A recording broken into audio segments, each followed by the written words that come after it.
அன்பின் இரட்சகர் இயேசு கிறிஸ்துவின் நாமத்தில் வாழ்த்துக்கள். நாளிலும் ஆமோஸ் தீர்க்கதரிசியின் புஸ்தகம் 3வது அதிகாரத்தினுடைய முதல் பகுதியை, அதாவது 9 வசனங்கள் வரையிலும் உள்ள பகுதியை இந்த நாளிலே நாம் கற்றுக்கொள்ளலாம்.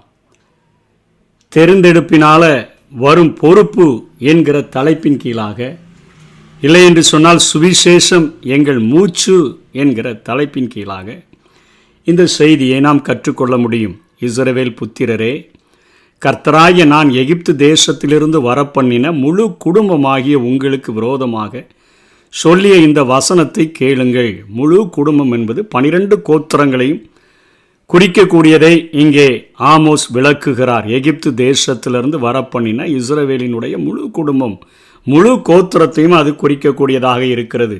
அதனைத் தொடர்ந்து 2வது வசனத்தில், பூமியின் எல்லா வம்சங்களுக்குள்ளும் உங்களை மாத்திரம் அறிந்து கொண்டேன், ஆகையால் உங்களுடைய எல்லா அக்கிரமங்களின் நிமித்தமும் உங்களை தண்டிப்பேன் என்று ஆண்டவர் சொல்லுகிறார். அதாவது இஸ்ரவேல் ஜனங்களை எகிப்து தேசத்திலிருந்து அவர்களுடைய பெருமூச்சையே வேண்டுதலாக கேட்டு அழைத்து கொண்டு வந்த அந்த ஆண்டவர் எங்களை இந்த உலகத்தில் உள்ள எல்லாரை பார்க்கிலும் அதிகமாக நேசித்தபடியினால 40 வருடங்கள் வனாந்தரத்தில் நடத்தி பாலும் தேனும் ஓடுகிற தேசத்தை, இஸ்ரவேல் தேசத்தை எங்களுக்கு சொந்தமாக கொடுத்தபடியினால நாங்கள் எல்லா வம்சங்களுக்குள்ளேயும் முதற் பேரானவர்களாக இருக்கிறபடினால நாங்கள் என்ன செஞ்சாலும் கண்டுகொள்ள மாட்டார் என்று சொல்லி அவர்கள் பாவம் செய்தார்கள் என்று சொன்னால், பாவம் செய்தார்கள், ஆகையால் உங்களுடைய எல்லா அக்கிரமங்களின் நிமித்தமும் உங்களை தண்டிப்பேன் என்று ஆண்டவர் சொல்லுகிறதை பார்க்கிறோம்.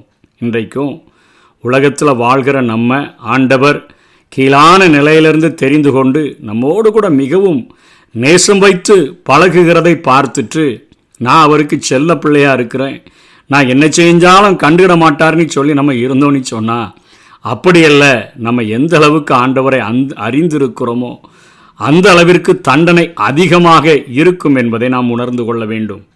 அதைத்தான் இங்கே முழு குடும்பமாகிய இஸ்ரவேலுக்கும் ஆமோஸின் மூலமாக, நீ ஆண்டவரால் தெரிந்து கொள்ளப்பட்டவன் தான், ஆண்டவர் உன்னை முற்றிலுமாய் அறிந்தவர் தான், நீ கீழான நிலைமையில மண்ணு மிதிக்கிற நிலைமையிலிருந்து எகிப்திலிருந்து உன்னை மீட்டு கொண்டு வந்து உனக்கு ஒரு தேசத்தையே ஆண்டவர் கொடுத்தது உண்மைதான், ஆனாலும் நீ அக்கிரமம் செஞ்சா உன்னை தண்டிப்பேன் என்று ஆண்டவர் எச்சரிக்கிறார் என்கிற காரியத்தை ஆமோஸ் குறிப்பிடுகிறார்.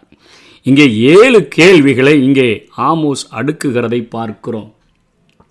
அதாவது நியாய தீர்ப்பானது எவ்வித காரணமுமின்றி செலுத்தப்படுவதில்லை, ஒவ்வொரு விளைவுக்கும் ஒவ்வொரு காரணம் உண்டு என்று சொல்லி இங்கே ஆமோஸ் 7 கேள்விகளை கேட்கிறார். காரணமும் விளைவும் பற்றி 7 கேள்விகள் கேட்கப்படுகிறது. முதல் கேள்வியில், 2 பேர் ஒருமனப்பட்டிருந்தால் ஒழிய ஒருமித்து நடந்து போவார்களோ?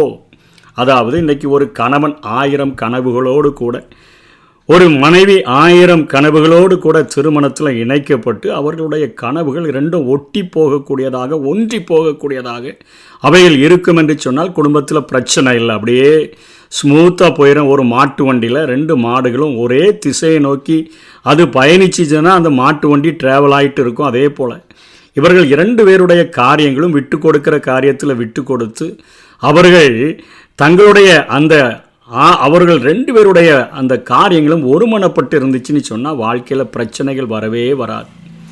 அதே போல தான் ஆண்டவருடைய சித்தத்தை முழுமையாக அறிந்து அவர் கணவனாக, உண்மையுள்ள ஒரு கணவனாக ஓசியாவிலே தன்னை வெளிப்படுத்துகிறாரே, அதை அறிந்த மனைவி அவருடைய சித்தத்தின்படி அவருடைய வசனத்துக்கு கீழ்ப்படிந்து ஒருமித்து அவரோடு கூட நடந்தா எந்த பிரச்சனையும் இல்லைன்னு சொன்னால், தவறாக நடந்தோன்னு சொன்னால் நியாய தீர்ப்பு கட்டாயம் வரும் என்கிற காரியத்தை இங்கே ஆமோஸ் குறிப்பிடுகிறதை பார்க்கிறோம்.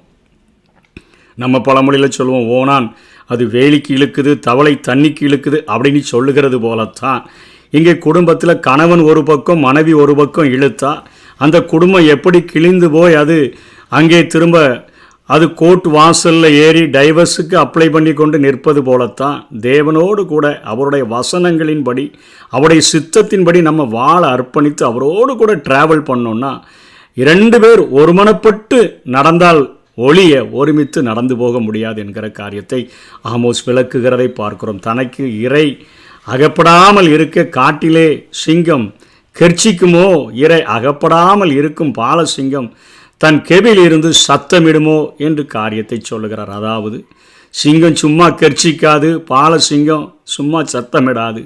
காரணம் இல்லாமல் அது சத்தமிடுகிறதில்ல. அதே போல தான் சிங்கத்தை போல ஆண்டவர் பாவம் செய்தது நிமித்தமாக தண்டிக்கும்படியாய் நியாய தீர்ப்பை கொடுக்கும்படியாக அவர் கர்ச்சிக்கிறார். பால சிங்கத்தை போல கெபியிலிருந்து சத்தமிடுகிறார் என்கிற காரியத்தையும் இங்கே ஆமோஸ் சொல்லுகிறார்.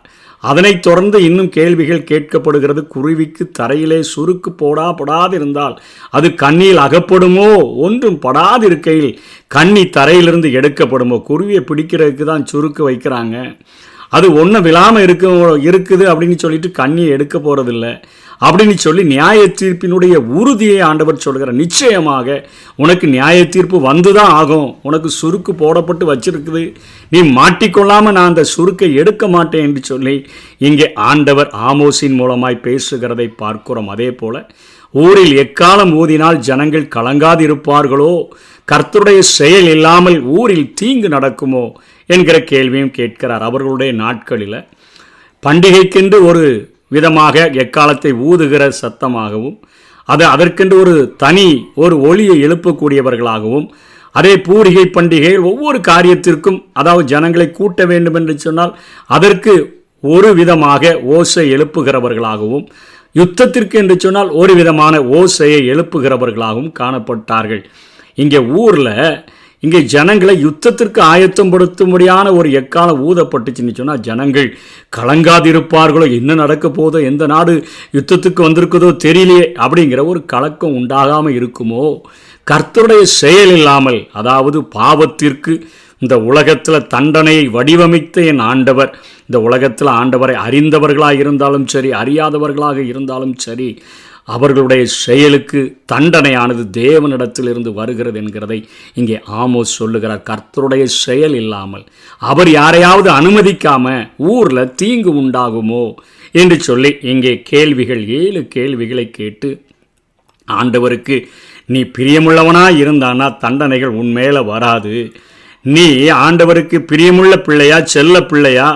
இஸ்ரவேல் என்பது உலகத்தில் உள்ள எல்லா நாடுகளை விட பிரித்தெடுக்கப்பட்ட நாடு என்கிற பெருமையில் வாழ்ந்து விடலாம். நீ பாவம் செய்கிறபடினால, நீ தேவனுடைய பிரமாணத்தின்படி உன்னுடைய வாழ்க்கையை கட்டாதபடினால உன் மேலே அந்த தூக்கு நூலை வைத்து பார்க்கும் பொழுது தேவன் இப்படிப்பட்ட நியாய தீர்ப்புகளை உன்னுடைய வாழ்க்கையிலே அவர் அனுமதிக்கிறார். நீ அவரால் தெரிந்து கொள்ளப்பட்டிருந்தாலும் அந்த காரியம் உனக்கு நடக்கும் என்று சொல்லி இங்கே எச்சரிக்கிறதை பார்க்கிறோம். அதைத் தொடர்ந்து சிங்கம் கர்ச்சிக்கிறது, யார் பயப்படாதிருப்பான்? கர்த்தராய் ஆண்டவர் பேசுகிறார், யார் தீர்க்க தரிசனம் சொல்லாதிருப்பான் என்று சொல்லி ஆமோஸ் பேசுகிறார். ஆண்டவர் கர்ச்சிக்கிறார், யார் பயப்படாமல் இருக்க முடியும்? கர்த்தராய ஆண்டவர் பேசுகிறாரு, அவர் என்கிட்டையும் பேசுகிறாரு. அத்திப்பழத்தை பொறுக்கி விற்று வாழ்கிற என்னிடத்துல பேசுகிறாரு.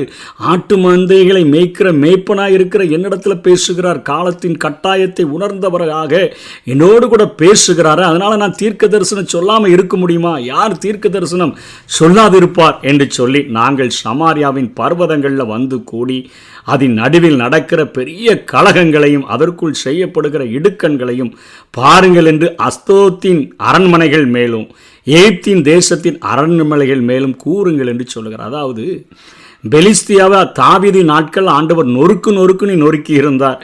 அதனால் அங்கே அஸ்தோத்தின் அரண்மனைகளை இப்போ தன்னுடைய பிள்ளைகளுக்கே மிகப்பெரிய தீர்ப்பு வருகிறது, மிகப்பெரிய தண்டனை கொடுக்கப்படுகிறது. அதை நீங்களே வந்து பாருங்க, நீ சாட்சிக்கு ஆண்டவர் அழைக்கிறதை பார்க்கிறோம்.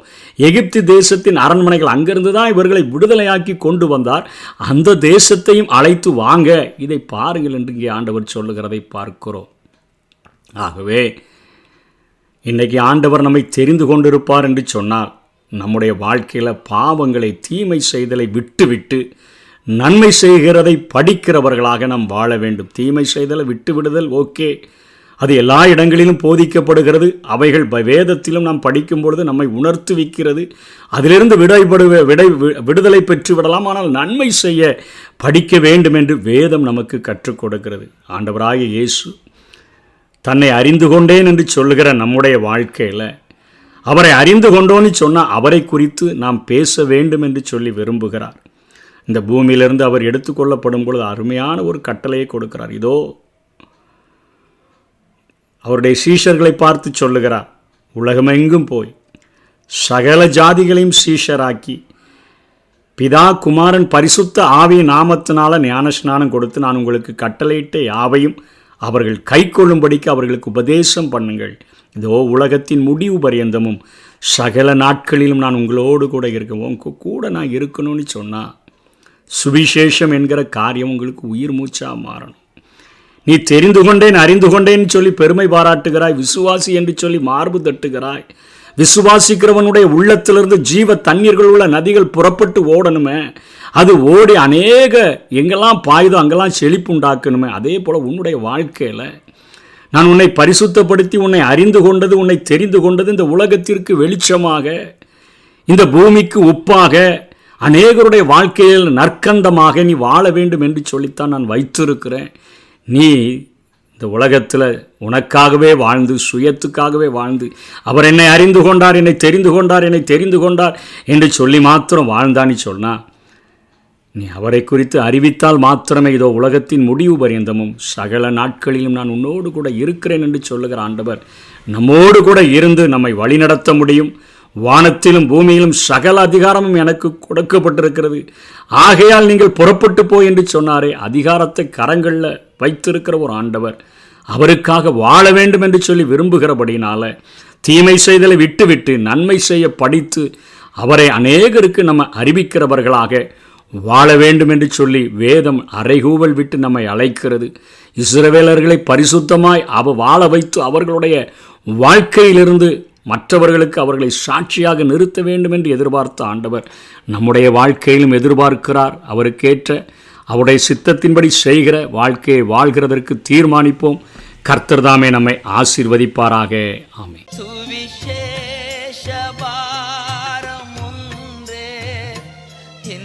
சுமையாக மாற வேண்டும் என் தேச எல்லையெங்கும் நாமம் சொல்ல வேண்டும். என் தேச எல்லை எங்கும் நாமம் சொல்ல வேண்டும்.